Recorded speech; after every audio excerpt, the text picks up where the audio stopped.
الحمد لله وكفى والصلاة والسلام على من لا نبي بعد أما بعد فأعوذ بالله من الشيطان الرجيم بسم الله الرحمن الرحيم قل يا أهل الكتاب لم تكفرون بآيات الله والله شهيد على ما تعملون قل يا أهل الكتاب لم تصدون عن سبيل الله من آمن تبغونها عوجا وأنتم شهداء وما الله بغافل عما تعملون صدق الله العظيم.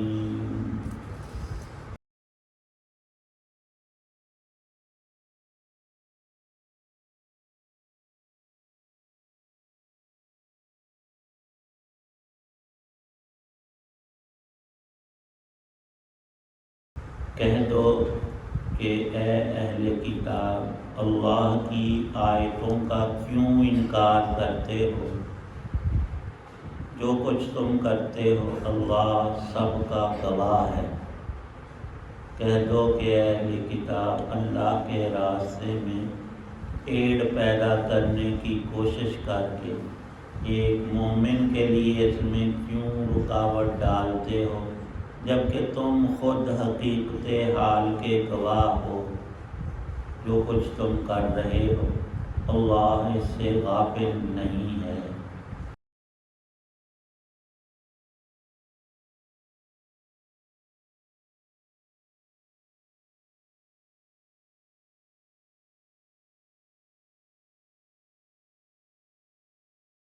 سورہ آل عمران کی آیت 98 اور 99 ہے۔ یہاں سے آیت 8 تک اللہ تعالی شانہ نے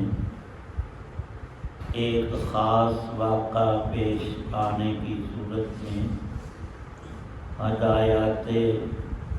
الہیہ نازل فرمائیں اور انسانوں کو شیطانی خصلتوں سے بچ کر اپنے فائدے کی چیز کی طرف متوجہ فرمایا ہے۔ ہوا یوں تھا کہ حضرت رسول پاک صلی اللہ علیہ وسلم کی عمر مبارک جب 53 سال ہوئی، یہ 2-4 باتیں ہمیشہ ذہن میں رکھنی چاہیے۔ رسول کریم صلی اللہ علیہ وسلم مکے میں پیدا ہوئے، 25 سال کی عمر پاک میں آپ کی پہلی شادی اور نکاح حضرت خدیجہ الکبریٰ رضی اللہ عنہا سے ہوا۔ جب آپ کی عمر مبارک 40 سال ہوئی، وحی کا آغاز ہوا، قرآن پاک کا نزول شروع ہوا، تو 13 سال مکے اور اس کے نواح میں رسول پاک صلی اللہ علیہ وسلم نے ایمان کی دعوت کو دن رات کی سعی سے اللہ کا حکم پورا کرتے ہوئے اس میں کبھی کوئی سستی اور فروگزاشت نہیں فرمائی۔ جن لوگوں کے مقدر میں تھا اور ان میں تکبر نہیں تھا، اللہ نے ان کو ایمان نصیب کیا اور ان کو ایسی خوبیوں اور اعلیٰ صفات سے مالا مال کیا کہ ان کا نور بھی سرکار پاک صلی اللہ علیہ وسلم کے نور نبوت، آپ تو آفتاب ہیں، سورج ہیں، اور آپ کے صحابہ ارشاد فرمایا یہ سب ستاروں کی طرح، اور کوئی بھی ستارہ روشنی سے خالی نہیں ہوتا۔ اور جنہوں نے اولین اسلام ایمان قبول کیا ان کی شانیں اور بلند ہیں۔ ان میں سب سے پہلے تو کائنات پر رسول پاک صلی اللہ علیہ وسلم کی دعوت پر آپ کی بیوی حضرت خدیجہ رضی اللہ عنہا نے لبیک کہا، اور یہ پہلی مومنہ ہیں روئے زمین پر ہم ایمان والوں کی ابتدا یہاں سے ہو رہی ہے۔ پھر اللہ نے رسول پاک صلی اللہ علیہ وسلم کے بچپن کے دوست حضرت ابو بکر صدیق رضی اللہ عنہ کو یہ نعمت عطا فرمائی، اور بچوں میں حضرت علی المرتضیٰ رضی اللہ تعالی عنہ، تھوڑی ہی عمر ہے اور آپ کے گھر ہی میں وہ رہتے تھے۔ ان کے باپ کا انتقال ہو گیا تو آپ نے علی کو اپنے گھر رکھا، جیسے کہ رسول پاک صلی اللہ علیہ وسلم کو بچپن میں حضرت علی کے والد ابو طالب نے اپنے گھر پالا تھا۔ تو یہ بنیادی چیزیں جب آپ کی، یہ جنہوں نے سب سے پہلے ایمان قبول کیا، پھر ان کی تعداد بڑھتی رہی۔ 13 سال میں جتنے لوگ مسلمان ہو چکے ان کو بھی، اور رسول پاک صلی اللہ علیہ وسلم کو اللہ نے حکم ارشاد فرمایا کہ یہاں سے ہجرت کر کے تم مدینے چلے جاؤ۔ اس وقت رسول پاک صلی اللہ علیہ وسلم کی عمر 53 سال تھی، 53۔ آپ بھی اور سب صحابہ بھی مدینے چلے گئے۔ وہاں 2 طرح کے لوگ تھے، ایک تو اہل کتاب یہودی وہاں آباد، ان کو آپ بھی جانتے ہیں، آپ کا کون، اور دوسرا وہاں پر مذہب وہ بت پرستی کرتے تھے۔ دوسری طرف جو لوگ تھے ان کو انصار مدینہ کہا جاتا ہے۔ ان کے بڑے 2 قبیلے تھے، اوس اور خزرج۔ ہجرت سے پہلے ان کی آپس کی بڑی پرانی لڑائیاں، جنگیں اور ایک سلسلہ قتل و غارت کا، جس سے ہر طرح کی بربادی ان پر آتی رہتی۔ اور یہ نہیں کہ ایک دن لڑائی ہوئی، 1 مہینہ، سالوں تک ایک دوسرے کا بندہ جہاں مل گیا مار دیا۔ ان لوگوں کو اللہ پاک نے ہدایت عطا کر دی، اور ہجرت سے پہلے ہی 3 سال قبل لوگ سارے عرب کے حج کے لیے آتے، یہ بھی آئے۔ تو رات کے وقت میں رسول پاک صلی اللہ علیہ وسلم مختلف قبیلوں کے پاس جاتے تھے، اور ان کے پاس بھی رات کے وقت میں تشریف لے گئے، اور اس وقت خاندانی نظام میں جو گھر کا بڑا ہوتا وہ سب کی حفاظت پر بھی مامور ہوتا۔ رسول پاک صلی اللہ علیہ وسلم کے چچا عباس تھے اور دوسرے چچا حمزہ تھے، دونوں ابھی مسلمان نہیں ہوئے، لیکن عباس بڑے تھے، اللہ نے ان کو سمجھ بہت زیادہ دی تھی۔ وہ رسول پاک صلی اللہ علیہ وسلم کے پشت پناہ ہوتے تھے، اکیلا کہیں نہیں چھوڑتے تھے، ساتھ میں ہوتے تھے اور پوری نگرانی اور حفاظت کیا کرتے تھے، وہ بھی ساتھ تھے۔ تو ان لوگوں نے کہا کہ ہم مسلمان ہو جاتے ہیں، کچھ باتیں ہوئیں اور وہ مسلمان ہو گئے، چند مرد اور عورتیں، اور آپ نے تلقین فرمائی کہ اپنے علاقے میں جا کر اپنے خاندان قبیلوں میں بھی یہ نور ایمان کا تم نے صرف اپنے پاس نہیں رکھنا، دوسروں کو بھی سکھانا ہے۔ اگلے سال کچھ زیادہ تعداد آئی وہیں سے، ان اوس اور خزرج والوں سے۔ پھر تیسرے سال رسول پاک صلی اللہ علیہ وسلم نے حضرت مصعب بن عمیر رضی اللہ عنہ کو قرآن پاک کے جو حصے یاد تھے اور مسائل دین کے ان کو بھی ساتھ بھیجا، اور یہ 70-80 کے لگ بھگ مدینے کے لوگ مسلمان ہو کر اور یہ معاہدہ کر کے کہ آپ ہمارے ہاں چلے آئیں، یہاں دشمنیاں بہت ہیں اور مکے کے سردار اور سارے مسلمانوں کو دن رات ستاتے تنگ کرتے ہیں اور آپ کی تکالیف کے بھی باعث ہیں، اور 13 سال آپ نے محنت کی ہے، وہاں ہر طرح سے آپ کو آزادی ہوگی اور کسی مسلمان کو کوئی ستا نہیں پائے گا۔ تو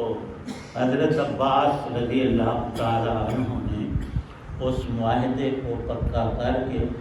پھر اس کی شکیں متعین کر کے تو وعدہ کر لیا نبی پاک صلی اللہ علیہ وسلم میں وہاں آ جاتا۔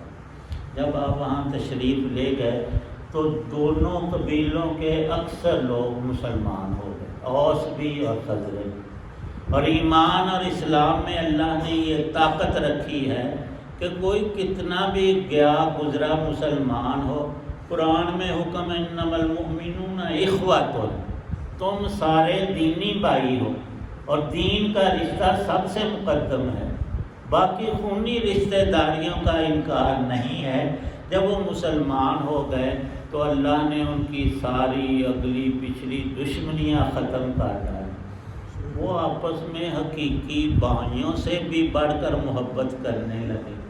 اور یہ پہلی عظیم ترین برکت رسول پاک صلی اللہ تعالی علیہ وسلم کی،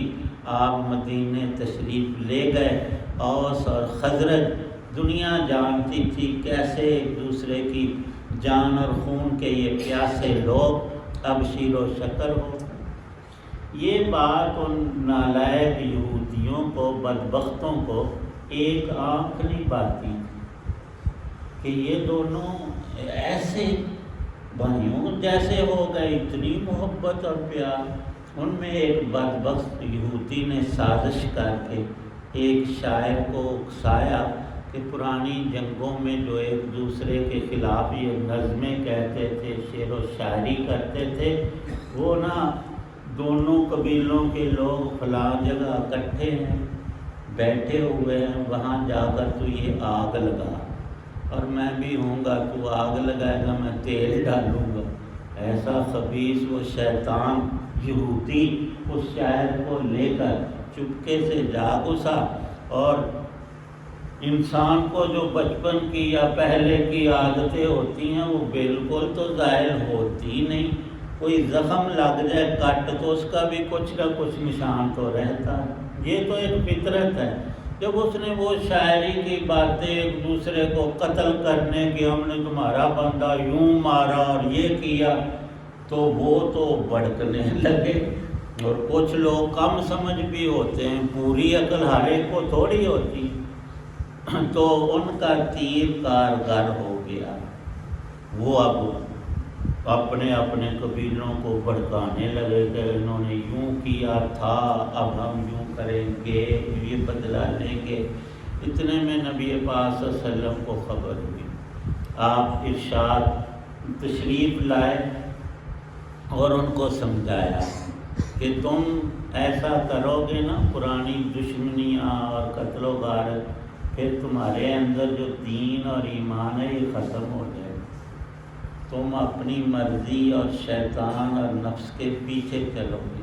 اور تمہیں پتہ ہے یہ یہودی تو نبیوں کے بھی دشمن ہیں، تم تو مسلمان ہو نا، یہ ان کو باوجود تورات ان کے پاس ہے، وہاں میری اور میرے اصحاب سب کی علامتیں نشانیاں بالکل واضح لکھی ہوئی ہیں، ان کو پتہ ہے میں اللہ کا رسول ہوں، تم مسلمان ہو۔ یہ بجائے خود مسلمان ہونے کے گوارا نہیں کر رہے کہ تم ایمان پر رہو۔ اس سلسلے میں یہ آیات قرآن کی نازل ہوئیں، اور پھر ہمیشہ کے لیے ان کی دشمنی کا قصہ ختم ہوا۔ اور آگے اللہ نے یہ باتیں ارشاد فرمائیں کہ مسلمانوں کو چاہیے کہ وہ دین کے کام میں دن رات جٹے رہیں، دنیا کے بھی جائز کام کریں، اور اگر فارغ بیٹھیں گے تو دشمنوں کو اور شیطان کو اور انسان کے نفس کو موقع ملتا ہے برائی کا۔ اب اکثر برائیاں انسان جو مبتلا ہوتا ہے وہ فارغ لوگ زیادہ اس میں پڑتے ہیں، کوئی بھی خرابی ہو، بری بات ہو، تو اللہ تعالی شانہ نے ان آیات میں یہودیوں کو بھی تنبیہ کی کہ تم یقیناً جانتے ہو یہ سچا دین ہے، قبول کرنے کی بجائے لوگوں کو بھی اس سے ہٹانا چاہتے ہو، پھسلانا چاہتے ہو۔ تمہاری ایک ایک حرکت کو اللہ پاک جانتے ہیں، دیکھتے ہیں، لیکن اللہ تعالی شانہ کا یہ اصول ہے، گناہ کرتے ہی بندے کی پکڑ نہیں کرتے، اس کو ڈھیل دیتے ہیں، اور اتنی دیتے ہیں کہ بندے کی سوچ سے زیادہ۔ فرعون جو پانی میں ڈوب کر مرا ہے لشکر سمیت، اس کو اول روز ہی موسیٰ علیہ السلام نے دعوت دی، اس نے نہیں مانی تو اس کو ملیہ میٹ کر سکتے ہیں اللہ پاک کے، لیکن کتنے سالوں اس کو ڈھیل دی۔ ان یہودیوں کے ساتھ بھی ایسا ہوا کہ 7 سال 5 سے 7 سال ان کو بڑی ڈھیل دی، اللہ کی طرف سے نبی پاک صلی اللہ علیہ وسلم یہ باز نہیں آئے، اور ان حرکتوں پر جو سابق ان میں چلی آتی تھی ایسے ہی شیطانیاں کرتے رہے۔ پھر اللہ نے جو فرمایا تھا کہ دنیا آخرت کی رسوائی اور ذلت تم لے رہے ہو اور پھر اللہ کی پکڑ آ جائے گی تو بچو گے نہیں، ویسا ہی ہوا۔ ان کو ذلیل کیا گیا، قتل کیا گیا، نہ حق نہیں، حق کی بنا پر اور ان کی شرارتوں اور ان کرتوتوں کے سبب سے مدینے سے سارے نکال دیے گئے، اور پھر یہ سازشیں کرنے لگے اپنے بڑے اڈے پر جا خیبر میں، اور وہ ان کو آج تک نہیں بھولا، اور دن رات ان کے ہاں یہ مسلمان ہمارے بچوں کو کیوں غزہ میں مار رہے ہیں، کیا کریں؟ انہوں نے اپنی تاریخ میں وہ ساری باتیں ادلے بدلے والی لکھی ہوئی ہیں کہ ہم نے وہ دجال کو تو اپنا پتہ نہیں کیا کچھ نبی اور کیا رب بناتے ہیں، اس کے ذریعے سے ہم نے، اور وہ حدیث میں بھی آیا وہ تو مچائے گا لیکن اللہ پاک اس کا استحصال کریں گے، اور وہ زمانہ بالکل سامنے ہمارے وہ ساری باتیں آ رہی ہیں۔ ان کی دشمنی اہل ایمان سے اول روز سے ہے، تو اس کو اللہ نے یہاں ذکر بھی فرمایا ہے، اور یہ فتنوں کا زمانہ ہے تو وہ ان کو بھی اللہ نے جو ڈھیل دی تھی، پھر ذلت رسوائی ان پر 1500 سال سے ایمان کے تاریخ میں رسول پاک صلی اللہ علیہ وسلم کی ہجرت سے آج تک موجود ہے، اور آگے ایک ہی قوم ہے دنیا میں جس کے بارے میں اللہ عیسیٰ علیہ السلام کو آرڈر کریں گے کہ ایک بندہ بھی ان کا چھوڑنا نہیں، یہ رب کا حکم ہے۔ ان کی شرارتیں سازشیں 100-200 سال نہیں ہزاروں سالوں سے چلی آ رہی ہیں، اب رب کا حکم ہے۔ رسول پاک صلی اللہ علیہ وسلم فرماتے ہیں اس زمانے کے مجاہدین وہ بڑے ہی نیکوکار اللہ والے تہجد گزار، اور جان اور مال ہر شے اللہ کی راہ پہ قربان کرتے ہوئے جب پہنچیں گے ان یہودیوں تک، ان کو قتل کر رہے ہوں گے، پھر ان کو کوئی چیز پناہ نہیں دے گی۔ حدیث پاک کے لفظ ہیں، کوئی یہودی کسی درخت کے پیچھے چھپا ہے یا پتھر کے پیچھے چھپ کر بیٹھا ہے، وہ درخت اور پتھر کہے گا، مجاہد سے خطاب کر کے بول کر کہے گا یہاں اللہ کا دشمن ہے، اس کو آ کر مارو۔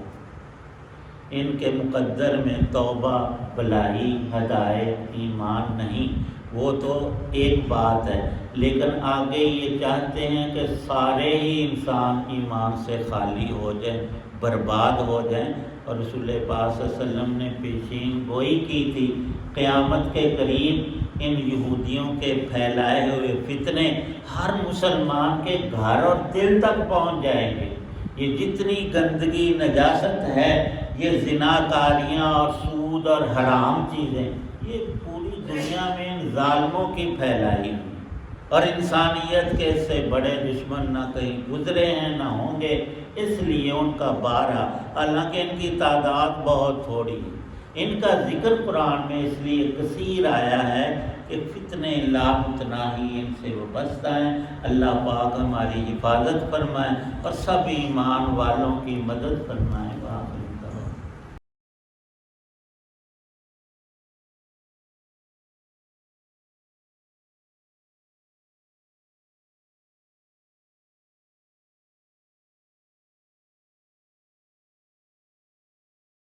الحمدللہ رب العالمین والصلاة والسلام علی رسولہ النبی الکریم اللہم صلی علی سیدنا محمد وعلی بقدر حسنہ وجمالہ۔ ربنا آتنا فی الدنیا حسنہ فی الآخرۃ حسنہ وقنا عذاب۔ بیماروں کے لیے دعا فرمائے، ہمارے حاجی عبدالمجید صاحب سختلیل ہیں، اللہ پاک صحت تندرستی عطا فرما، اور کئی نمازی بیمار ہیں اللہ سب کو شفا عطا فرما۔ یا اللہ پاک جو گھروں اسپتالوں میں مریض پڑے ہوئے ان کو بھی تندرستی عطا فرما، اور ساری بیماریوں سے ہماری حفاظت فرما، ایمان کامل نصیب فرما، ایمان پہ خاتمہ نصیب فرمانا۔ صلی اللہ تعالی علی خیر خلق محمد وعلی آلہ وصحبہ وبارک اجمعین۔